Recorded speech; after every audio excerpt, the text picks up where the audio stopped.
Dick is a South African. I first met him in South Africa. I went there for a holistic management conference about 20 years ago, and one of the farms we went to was Dick's farm, a funny little place called Vryburg, almost in Namibia, right out in pretty dry country, quite different to what he's got here. He now lives at Mount Pleasant. But we all ummed and ahed and thought, we thought it was just wonderful. It was lots of feed. He'd been holistically managing for about 10 years at that stage, and he had really country that looked beautiful. He had really nice cattle.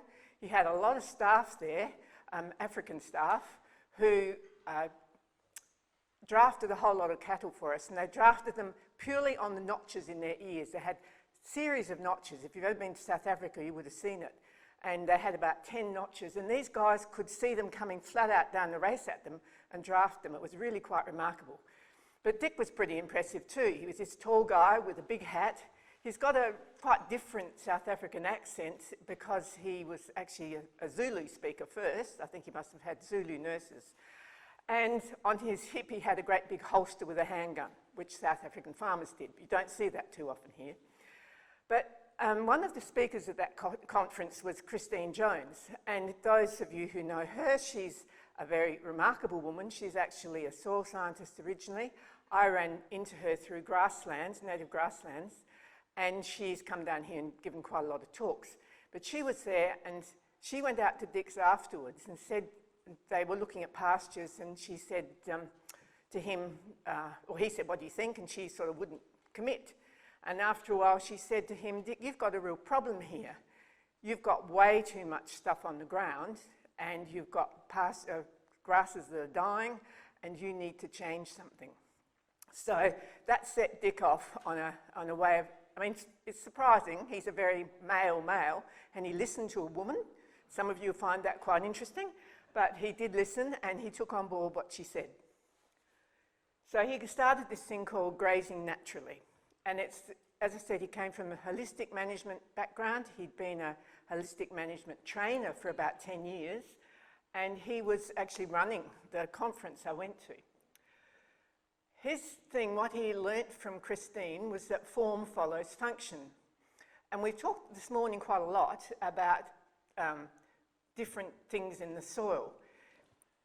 If you go to a rainforest, like you might find in the Daintree, or up behind the Gold Coast where there's a big rainforest area, you'll see soils that are quite different to what you'll see here in South Australia. And there's soils that generally are, you get a very strong sort of smell of mustiness because there's a lot of fungi in them. They break down very slowly because there's stuff coming out of this forest all the time, falling on the ground, and you get a huge layer that gradually sort of turns into a soil of these very strongly fungal soils. And so that functions quite differently to what we have here. We have grasslands, or grassy woodlands, but grasslands and grassland soils don't have that amount of detritus going back into it. You know that then, from what we've heard this morning from Lynn, that there's different soil functions happening in those soils. And we're trying to feed animals on grasslands, not in forest soils. So forest soils decompose, grassland soils function through the digestion of an animal, whether it's a kangaroo, a diprotodon, sheep or cattle. You'll find that if they're left to themselves, and we did some research in the mid-north some years ago, where we lost 15 to 20% of that grassland over summer. It just oxidised, disappeared, and we came back to remeasure after we hadn't had any stock there for 4 months, 5 months, and we'd lost 15 to 20% of our grass. So you're losing it all the time through those functions, through oxidation, and also, there's still some going into the soil, of course, especially if you're running high density numbers of animals. But Dick thought this needs a different way of managing.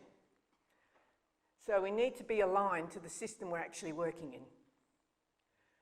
And we have to look at the plant growth phases and effects. So plants grow and they start off 1 to 3 leaves, then they go 4 to 6 leaves, and they get taller and taller as they grow, which we all have experienced. And you can see here that the water use changes. That's the yellow one, I think. The actual pasture quality drops, and the root exudate production changes as it goes along. So where you want to graze, if you possibly can, is in that middle bit, the 4 to 6 leaf phase of your grasslands. If you leave it till phase 4, they've gone too far, they're using a lot of water, and their quality's dropped. If you go in too soon, you take too much water, you take not enough protein, and you just don't let the plant do its thing. So you've got to change things in grazing to make that work for you too. And the key things we can change are the grazing intensity, the frequency, the timing. And the type of stock that we use, we might use sheep, we might use cattle, we might use dry sheep, we might use lambs. We can use different sorts of animals for different types of pastures. The state of mind of the animals, sometimes they're crazy, sometimes they're really well behaved, but they take time to settle into a new paddock or region if you're getting them from elsewhere. Then it comes back to what we're actually trying to achieve. Are we trying to make things better, or we've got to the end of the year, we're just trying to make our grass last? And the inputs we want to use, feed supplements, whether we're sowing pastures, whether we're using fertilisers, herbicides, pesticides, or biodynamic preparations. But the key to Dick's thinking is that frequent repetitive grazing, intensive grazing, reduces your plant productivity. And he got this from a man called André Voisin. Now, he was a Frenchman. He's written a couple of really quite interesting books if you want to get hold of them. But that's where Alan Savory, who started holistic management, started reading his books. And that picture there shows something that's really badly overgrazed. You can see that the actual middle of the plant is dead, and the grass is still growing around the outside, but most of that plant will never recover. And if you're doing that to your plants, you're going to kill them. And this is a perennial plant, not an annual, a perennial. So you want to have perennials because they have all sorts of benefits for the soil, and you want to keep them healthy and growing as long as you possibly can every year. They'll live to be 70 years plus old if you look after them. So the two management types that we're probably more familiar with, besides set stocking, are cell grazing and holistic planned grazing. Lots of people have done, probably people in this room have done RCS courses. That was started by a man called Stan Parsons, and holistic planned grazing was another man called Alan Savory. They were good mates. They worked together in South Africa. They worked with my sister-in-law's parents for quite a while, and then they went to America and they had a falling out. And so Alan was more of he was a biologist, Stan was an economist, so they had quite different approaches, but they still both use this type of grazing with slight differences. At the end of the year, you're encouraged to leave as much grass as you possibly can in the paddock to protect the soil and to keep it all functioning. I mean, usually in this climate, it's dead, but you still want to leave it there. And this is what Dick was doing, and he was getting too much mulch. Now, I'm a gardener. I love Costa, and if you meet him in person, he's even better than he is on TV. But I mulch things, and I mulch things to keep the moisture down, to keep the shade on the plant, and the mulch will last 3 or 4 years because I don't have any water on my farm to water a garden. So they have to live on what falls from the sky. And so that mulch breaks down really, really slowly. And that's what Dick saw in the paddock. It takes too long for that mulch to break down. You want a lot less. I'm suppressing weeds with mine too. And that's what you don't want to suppress the new grass growing in your paddock if you possibly can help it. You want as much grass as you can get. So Dick came up with this system. He says, nature works in patterns and wholes. Now, holistic management looks at the whole, But you've got to look at the pattern and what's happening.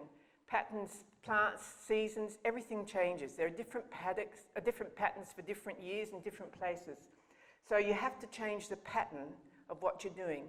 So one of the issues with cell grazing is that people tend to get in a rotation that they stay in, and they have their sheep or cattle in a paddock. On the 1st of July every year, it's back in the same paddock, and that's actually going to go backwards for you. You win for a while with cell grazing, but after a while, it becomes, if it goes like that, you're in big trouble. So grazing naturally, it's a strategy of extreme change, and biologists use this quite a lot, because to get a big change, you can't keep doing the same thing. You have to actually kickstart the change. It drives biological diversity and productivity.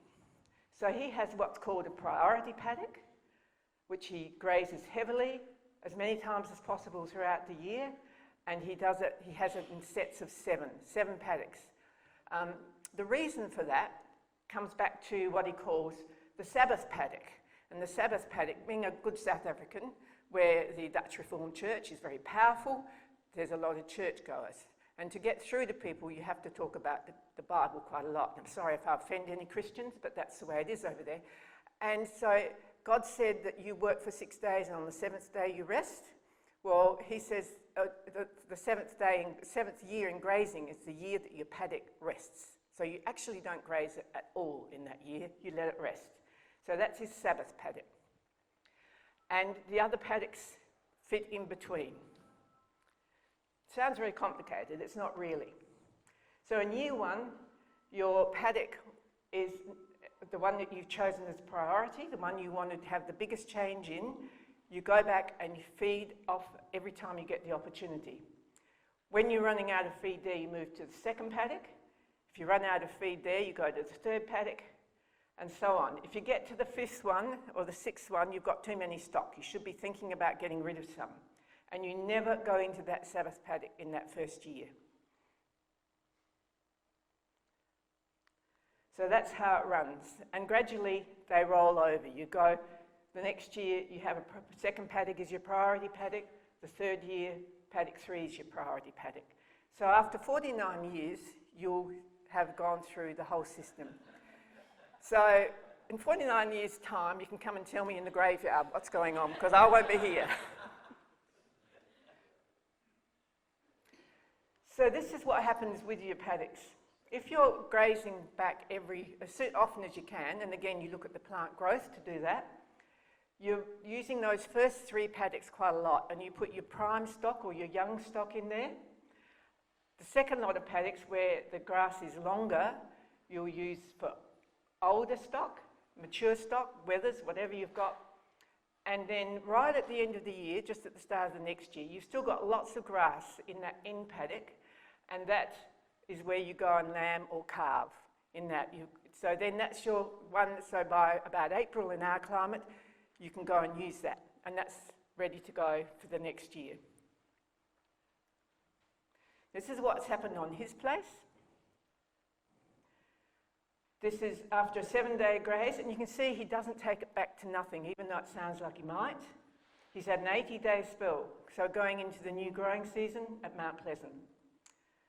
That's the next graze is after a 41-day spell, and that's what was left when he came out.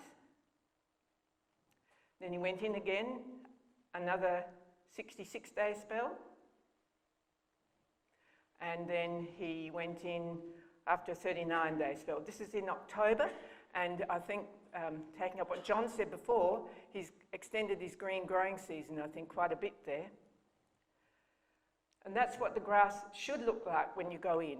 It's in your 3 to 4 leaf stage, and you're going to get your best production. At that stage, it's putting the most exudates back into the soil, and you're really getting production for your soil microbes as well, not just for your cattle or sheep.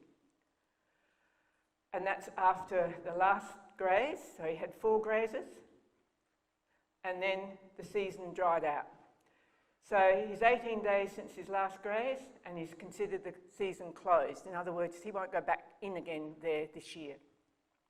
But it looks pretty good. There's lots of grass, not too much, well, no bare ground, and it's still quite green. And now that's the 21st of November, we'll, in my place, be reaping crops by then. This wouldn't be anywhere near as dry as our crops. So he's taken out a lot of grass out of that paddock in the year, but he's got a really good result from a biological point of view as well. And a note on feed budgeting is you have to learn to feed budget. He has different ways of doing it.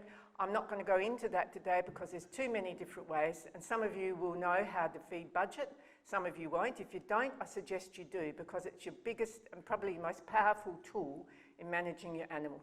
If you haven't got enough feed to get you through the summer, then you've got to sell something or buy feed in, and you can do that early. You can sell before other people have to sell and get a better price sometimes, or you can buy in before other people have to buy in. But think about how you do it, and if you can't do it, learn to do it.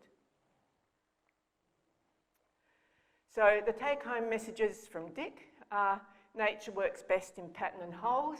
Change the pattern and you'll change the whole ecosystem. Form will always follow function, so you'll get what you've got. You'll get more of what you've got, the way it's working for you. Too much litter, light grazing and unused moribund grasses ultimately lead to bare ground in low rainfall areas, and we've probably all seen that with set stocking. And animal performance is based on animals being able to select their diets. Too high density prohibits this, and I would totally agree with that. Don't make your density of animals, even though it's one of the things RCS and holistic management talk about. You've got to be careful. It's still high, but it's not as high as you could go if you really pushed it. And purposefully creating short, high-quality feed across part of the property increases animal performance and stimulates healthy, vibrant, fit-for-purpose grazing grasslands. So that's what you want to achieve. Good animal performance and good grasslands go together. And the next steps, well, look up Christine Jones on your on the web. She's got some really interesting articles there. Read grass productivity and holistic management books, and look at those YouTubes. Sorry, it seems to have died. And also, I'd just suggest that you look at Dick's. He's got a couple of really good videos on YouTube. Have a look at those as well, because you'll learn a lot more than I've told you today. I've just touched on it. He would have told you a million stories about all sorts of things, but I've just covered the basics. So thank you very much.